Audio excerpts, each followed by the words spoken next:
Das Video dreht sich bis jetzt nur um Frankreich und da wird von ganz Europa geredet. Das ist so, oh, als ob Europa nur Frankreich ist, Mann. Geil, Mann! Das ist Schweizer. Was war das? Du kennst. Das bin ich. Nein, geht gar nicht. Das war schon immer mein riesiger Traum. Wieso McDonald's besser in Europa ist. Dieses Video wurde mir gerade ganz random angezeigt auf YouTube. Why McDonald's is better in Europe. Ich habe ja den McMarathon gemacht. Dieses Jahr kommt zu 99% wieder ein Monatsprojekt auf euch zu, wo ich einen Monat mich ausschließlich von einer Sache, von einer Kette, von einem Ding, was auch immer, ich will nicht zu viel teasern, ernähre. Ihr könnt ja mal raten, was es wird. Und das Selbstexperiment beginnt auch schon bald. Geht bald los. Die Videos werden dann aber erst in ein paar Monaten kommen. Aber da wird auf jeden Fall wieder eine geile Reihe kommen. Also alle, die McMarathon gefeiert haben, das hier ist euer kleiner Funken Hoffnung, dass ihr da dieses Jahr wieder gut unterhalten werdet von mir. Ich persönlich habe ja in den USA McDonald's gegessen, eine Woche. Und dann auch in Europa 2 Wochen, also Deutschland und auch in den anderen Ländern und sowas teilweise. Und kann das eigentlich recht gut vergleichen. Deswegen bin ich mal gespannt, so, dass jetzt in Europa besser sein soll als in den USA. Ich fand es auf jeden Fall in Europa auch besser. On November 19, 2022, Juan Baus tweeted this picture. Moment mal. Digga, das ist doch Simplicissimus auf Englisch. Krass. Ich dachte, das ist einfach ein übersetztes Video, aber schauen wir es uns an. Absolutely loving the design of this reusable packaging that's being introduced at McDonald's France. The reusable packaging went viral, like really viral. Emmanuel Macron, the president of France, retweeted him and said something French. We saw all of this and had a lot of questions. How come McDonald's is introducing this type of packaging? Why in France? And why does it look so good? In the following months, we went down a rabbit hole and ended up modeling the entire dishware collection. As it turns out, sleek fry containers tell many stories. How the European Union is bringing conglomerates like McDonald's to their knees, not just in France, but all over the continent. How a country known for everything fancy developed a truly unique relationship with fast food and a completely different type of McDonald's, McDo. McDonald's in France, you don't understand how popular it is. And of course, also, ich sag jetzt mal ganz ehrlich, das ist eine Sache, die triggert mich als Europäer und als Deutscher und das müsste eigentlich die meisten von euch auch triggern. Warum, wenn man anderen Menschen außerhalb von Europa irgendwas über Europa erzählt, denken die immer an Paris? Für die ist Paris die Hauptstadt Europas. Bruder, es ist nicht... Nein, für mich ist Paris... Für die gibt es nur Frankreich. Frankreich ist Europa. So, Bruder, was haben die alle mit Frankreich? Warum hypen die Frankreich so extrem? Alter, es gibt, also, nichts gegen Frankreich, aber es gibt halt auch noch andere sehr coole Länder in Deutschland. In Europa, meine ich. in Europa natürlich. Und das Coolste davon ist halt am Ende eigentlich dann meistens Deutschland. Also... Und auch der McDonald's jetzt in Frankreich, also ich war in 2, 3, so bei Straßburg. Kann sein, dass die vielleicht woanders in anderen Teilen von Frankreich nochmal anders sind, aber die waren jetzt nicht so ultra krass. how good design can Und bei Amerika denkt jeder an die USA. Ja, Nordamerika denkt jeder an die USA. transform experiences. Have you ever been to a McDonald's in Paris? No? Why? This is your life in weeks if you're lucky enough to turn 80 years old. And Nein. this is the amount of time you spent on your career. Oh mein Gott, was das ist? Das ist unser Leben in Wochen? Wenn man 80 wird? Junge, das schaut richtig deprimierend aus. Oh mein Gott. Das heißt, das kann doch nicht sein, als ob 1, 2, nein, nie im Leben sind es Wochen. Mag das einer erzählen und schreiben, wie viel das sind? 80,000 hours. We choose to spend this time on researching McDonald's packaging for YouTube videos. You probably want to spend all that time on something meaningful that makes a big positive difference in the world. 80,000 hours is also the name of today's sponsor, a non-profit that wants to help you figure out how to do that. They've been researching the question of how you can find a fulfilling career that does good for years. They have a website that provides you all that research, a podcast, and also a newsletter. They have a job board that provides hundreds of open listings for potential high-impact career paths. And all of their advice and research is free, forever. So, if you're not sure how to do something that feels meaningful, helps others, and makes a positive difference, maybe check out their started with a simple message. Yo, Juan, would you be down? He was. There is something there with the whole ad campaign around it, and think people's reactions to it. Ach so, das kann ich an der Stelle auch mal sagen, ne? Ich hatte eine Kooperationsanfrage von McDonald's, also auch von denen selber, also nicht von, ja, oder von der Werbeagentur, die mir eine Mail geschrieben. Ja, für ein Tasting von dem neuen Big Mac und sowas hätte ich da irgendwie nach Frankfurt oder sowas fahren können und das Ganze testen können und eventuell sogar auch noch eine bezahlte Kooperation bekommen mit einem sehr, sehr, sehr, sehr, sehr großen Umfang. Also da hätte man dann vielleicht eventuell von einer hohen Summe, also es ist jetzt keine mache jetzt nicht den Mickey und da ist jetzt keine konkrete Summe im Raum gewesen, aber ich habe das kategorisch abgelehnt, weil, Digga, also auch, da bin ich in einen kleinen Konflikt gekommen, weil ich auch mit Sophia drüber diskutiert. Schon mal, im Endeffekt, auch so wie jetzt, wenn ich auf so ein Video reagiere und über McDonald's rede, ist das ja in einer Art und Weise eigentlich auch vielleicht Werbung für McDonald's, I don't know, aber ich würde nie im Leben dafür aktiv werben wollen. Ich habe denen auch geschrieben, wenn die mal ein Fitnessprodukt rausbringen oder irgendwas, eine gesündere Alternative, wenn die jetzt sagen, yo, wir bringen jetzt einen Burger raus, der ist vielleicht vegetarisch und der hat weniger Fett und Vollkorn oder was weiß ich, und die versuchen mal irgendwie was Gesundes zu machen, so was Gesundes, ne? Sich zu verbessern in vielen Bereichen. Dann könnte ich mir grundsätzlich vorstellen, dafür auch Werbung zu machen, sage ich ganz ehrlich. Aber sonst, auch wenn die einem so viel Kohle zahlen, wie die wollen, würde ich dafür nicht sagen, Leute, geht zu McDonald's, beste Sache. Wenn ich jetzt da so hingehe, ich esse ja auch mal McFlurry bei McDonald's, ne? Ich sage auch so, ja, ey, so McFlurry am Abend ist schon geil. Aber ich würde dafür jetzt nicht so aktiv Werbung machen irgendwie. Wisst ihr, was ich meine? Keine Ahnung. Also kommt mir irgendwie, Sophia meinte so, du machst doch sowieso, also wenn du so Videos drehst bei den Fastfood-Ketten, du gehst da hin und probierst einen Big Mac oder sowas, dann, das machst du doch sonst auch in einem Video. Und sie meinte jetzt, also wir haben dann also so generell drüber geredet, sie meinte so, warum machst du das dann da und da nicht? So, ich weiß es nicht, für mich ist irgendwie vom Feeling her das so gewesen. They're quite good. But then also maybe like, the question is like, are people gonna steal this? When Juan is not going viral and getting featured in Drew Gooden videos, he's a UX writer for some of the biggest brands out there. Oh, and Juan also lives in Paris. To get a better look at this weird new packaging, we needed a man on the ground. Juan was that man. The design is truly spectacular. We will get to that in a minute. First, we need to understand why this is happening. As we reviewed Juan's footage and dug deeper, we realized that it's not just the packaging that makes French McDonald's. Was ist das denn? Süßkartoffelfries?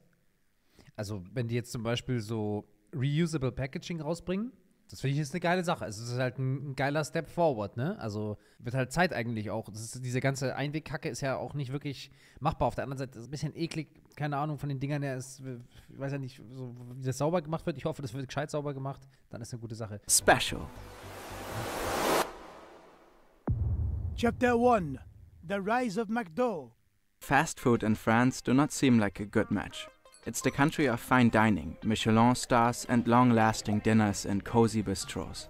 When McDonald's came to the country in 1997, the French were skeptical. 70, 80 top chefs in the country took out a newspaper ad in the country's biggest newspaper saying that they thought it was preposterous that McDonald's was coming to France. And they were like, this is absolutely ridiculous. We need to stop this fast food thing. But they could not help but indulge, like everybody else on the planet. Ici, c'est plus complet, c'est plus sympa. Nonetheless, the company remained controversial for decades. In 1992, it launched a poster campaign showing the French chef and absolute superstar Paul Bocuse secretly dreaming about a Big Mac while examining a pile of plump chickens. The chef sued right away for $2.7 million. When I found out these were real Big Mac advertisements, I immediately contacted my lawyers and instructed them to seek damages. How can I be seen promoting this tasteless, boneless food in which everything is soft? His lawyer added the ad would be an intolerable insult to the Pope of world cuisine. 7 years later, it got much worse for the fast food chain. At the time, the World Trade Organization and the US were trying to force Europe to accept imports of hormone-induced beef. Europe resisted, and the US in turn imposed heavy duties on certain luxury products as a retaliatory measure. Ja, perfekt. Also auf gut Deutsch, nehmt unser hormonhochgezüchtetes Fleisch oder wir nehmen einfach nichts mehr von uns, von euch. Die erpressen also einfach die EU. So, wir müssen das halt importieren, das Mackie-Fleisch. One of the items targeted was Roquefort cheese from France. Roquefort French cheese. sheep farmers were angry. and they found a symbol of American global capitalism and trade doctrine like no other: McDonald's. So a French horde went and utterly wrecked a restaurant of the chain, which was currently under construction in the small French city Millau. The horde was led by the activist and sheep farmer José Bové, the Frenchest-looking man of all time. I mean, what even is this pipe? The McDonald's incident made Bové a national hero and leader of the French anti-globalization movement. He published a best-selling book 2 years later, and in 2007 he ran for president. Later he went into European politics, all on the back of really hating McDonald's. José Bové rose to global fame 15 years ago after he demolished a half-built McDonald's. However, despite Bové's crusade, McDonald's could not be slayed. Off the bat, it had a competitive advantage over brasseries, bistros and cafés. The restaurants were designated as takeout. Okay, aber schon mal auch jetzt hier, why McDonald's is better in Europe. Bro, das Video dreht sich bis jetzt nur um Frankreich und da wird von ganz Europa geredet später. Das ist so, als ob Europa nur Frankreich ist, Mann. Als ob Deutschland nur München und Bayern ist. Oder Berlin. Joints. This meant the value Man kann ja nicht immer nur das Beste von Deutschland sagen. Also München halt, ne? Das tut mir leid. tax was just 5.5% versus the 19.6% at gastronomic restaurants. The food was cheap and the French economy was bad, like always. Another factor played a much bigger role though. McDonald's always has been good at inserting itself into the local culture of the country it operates in. But nowhere has it succeeded on such a scale as in France. The company realized that French customers were drastically different from American ones. Americans visited McDonald's more often, at any time of the day, frequently alone, opting for takeout 70% of the time. In contrast, the French came in groups, spent more money per visit and significantly more time in the restaurants. Die denken einfach so, dass so ein richtiges Restaurant, einfach kein Fastfood, sondern lass so richtig schön Diner essen, manger le diner à la McDonald's. 70% of them dropped in during regular lunch and dinner hours. French McDonald's was not treated like a takeout place by customers, but like any other bistro. As NPR puts it, sitting down to a meal is a cornerstone. Etienne schreibt rein, München nicht mal Top 5 Stadt in Deutschland. Also Etienne, das ist ja schon mal so schon mal ein französischer Name. Das heißt, wahrscheinlich bist du getriggert, dass ich gesagt habe, dass Frankreich Europa ist. Das ist, kann ich dich schon mal nicht hier grundsätzlich unparteiisch einstufen. Ich wohne zwar in München, aber ich bin absolut unparteiisch, okay? Ich würde nie im Leben sagen, dass München die beste Stadt Deutschlands ist, nur weil ich hier lebe und hier geboren bin und meine ganze Zeit hier mal verbringe und sowas. Das würde ich nie im Leben sagen. Es ist aber, wenn ich das mal so ganz objektiv betrachte, ist es die beste Stadt. Also was sind die geilsten Städte Deutschland? Hamburg auf jeden Fall. Berlin ist halt Geschmackssache. München musst du aber auch sagen, 100 Pro ist München Top 5 Deutschlands. Also wer was anderes sagt, hat einfach keine Ahnung. Dann kann man drüber streiten, ob man noch so eine Stadt wie Köln mit reinnimmt, sage ich. Köln ist jetzt mein Ding zum Beispiel nicht. Ich feiere Köln nicht so sehr. Aber ja, vielleicht dann doch so kleinere Städte. Aber da kenne ich mich jetzt dann nicht so aus. Da habe ich noch nicht so viele. Also Würzburg hat mir, glaube ich, ganz gut gefallen. Die war ganz süß, die Stadt. Hatte echt so einen ganz nicen Touch. Ich glaube, Regensburg kann auch ganz geil sein. Ja, ansonsten sind halt viele Städte so ein bisschen assi. Damit nicht so eine geile Altstadt, so eine schöne oder sowas. Ein bisschen dreckig und runtergekommen. Ganz klar Frankfurt auf die 1. Ja, Frankfurt ist halt so ein einzigartiges Ding in Deutschland. Also Frankfurt hat auf jeden Fall sein Standing. Oberhaching ist das Beste, true. Of French culture. So, the chain adapted. Es ist, also jetzt mal Real Talk, es ist wirklich überall schön und jeder Teil von Deutschland hat seinen Charme, okay? Also Dresden zum Beispiel war auch eine sehr schöne Stadt, wo ich war. Dresden hat mir auch sehr gut gefallen, als ich da war ich vor ein paar Jahren und sehr, sehr schöne Altstadt. Dann auch die sächsische Schweiz, richtig geile Natur da, also ja, auch im Osten ist geil. Überall. In the US, its restaurants are designed to attract people from afar. The golden M glooming high, calling you to that sweet, sweet drive-in in a car. The interior is often a little uncomfortable, intended to minimize customer visiting time and maximize purchasing turnover. In France, the restaurants are often sleek, modern and comfortable. You can find relatively cozy corners designated specific. Also, es ist in Deutschland und Österreich halt einfach genauso. Die Filialen, die habe ich mal bei McMaton auch gesagt, sieht man auch, sind brutal, super modern mittlerweile, teilweise extrem sauber. Hier bei uns in München, da wo ich ganz häufig war, in Parsdorf, die haben sogar echte Blumen bei sich auf dem Tisch stehen und so Zeug. Also, das ist nicht nur in Frankreich so. Specifically for larger groups of people. Sometimes there's even table service. On the outside, the golden M is often subdued on Ja, Table Service gibt es bei uns auch. the facade. The architecture is regionally diverse. McDonald's in France almost doesn't feel like fast food. That is so apparent, even the dumbest show on the planet, Emily in Paris, noticed. This is so chic. There's no grimace, no hamburglar. What's a hamburger? Never mind. Products are locally sourced, Was so eklig, das Teil locally sourced, das war einfach widerlich, dieses Mac-Baguette. and there are unique offerings like the obvious McBaguette, but also a Croque McDo. McDonald's does this everywhere, of Stimmt, die sagen tatsächlich McDo, das haben die mir auch gesagt in Frankreich. Ich habe das mit den Geräten gemeint, it's McDo. course, but they do it very well in France. There's a funny little review of the world-famous ᵂᴱᴿᴮᴁ macarons in Paris on TripAdvisor. The reviewer concludes, the macarons taste the same as the ones sold at McDonald's across the road, except for 4 times as much as the price. You see, this person from London is not just angry, they are onto something. The macarons at McDonald's are indeed manufactured by the same company. Oh. Oh. Stell dir vor, du bist einfach ᵂᴱᴿᴮ, die luxuriösesten, bekanntesten Macarons der Welt. Und jetzt heißt einfach so, deine Macarons sind die gleichen und gleich gut, gleich lecker wie die vom Mackie. Universally called McDo in France. It is a cultural institution and even has its own slogan. Venez comme vous êtes. So like, come as you are. It is considered to be one of the biggest and most profitable markets for McDonald's in the world. So, McDo is special. But why would they come up with reusable dishware? It seems like quite the hassle. The root of it all is the EU. Chapter 2. The EU's War on Plastic. Sometimes people don't realize how powerful the EU actually is. The European Union's executive body, the Commission, can issue directives. These directives are goals, which must be achieved by all member countries. But every country can decide on how to get there. Once translated into national law, the member states must notify the Commission, which in turn checks if it is A-OK. Then, the directive needs to be enforced in every country. If a member fails, it may get fined. A particularly famous directive is Directive 2019/904 of the European Parliament and of the Council of 5 June 2019. Okay, whatever. Komm auf den Punkt. Nerds.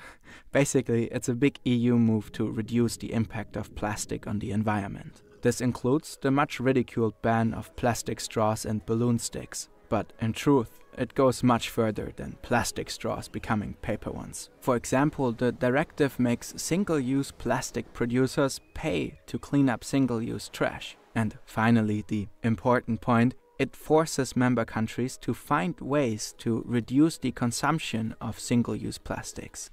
Ich finde ehrlich gesagt auch, dass da so Recycling mal viel mehr angegangen werden müsste. Schaut mal so teilweise, also auch in den Städten, bei uns hier in Deutschland, ne, wir zeigen dann häufig auf andere Länder, aber wir kriegen es ja nicht mal hier in Deutschland auf die Reihe, dass in den Städten Plastik recycelt wird oder getrennt wird, der Müll mäßig, sondern das gibt es ja dann nur Pappe und Restmüll eigentlich. Das gibt es ganz häufig so in der Stadt, wo ich mich frage, warum kann man dann nicht einfach trennen? Da muss es doch safe auch einen Weg geben. Hier bei uns auf dem Land gibt es Plastik, Bio, Pappe und Restmüll. Das sind ja so die 3 Sachen, wo ich sage, oder die 4 Sachen, wo ich sage, jo, das macht auch Sinn zu trennen mäßig. Aber auch gerade mal so da unten am Meer und sowas, da wo das ganze Plastik ins Wasser kommt, da gibt es das halt auch nicht. Such as food containers and beverage cups. France is always exceedingly extra and top of the class in combating plastic.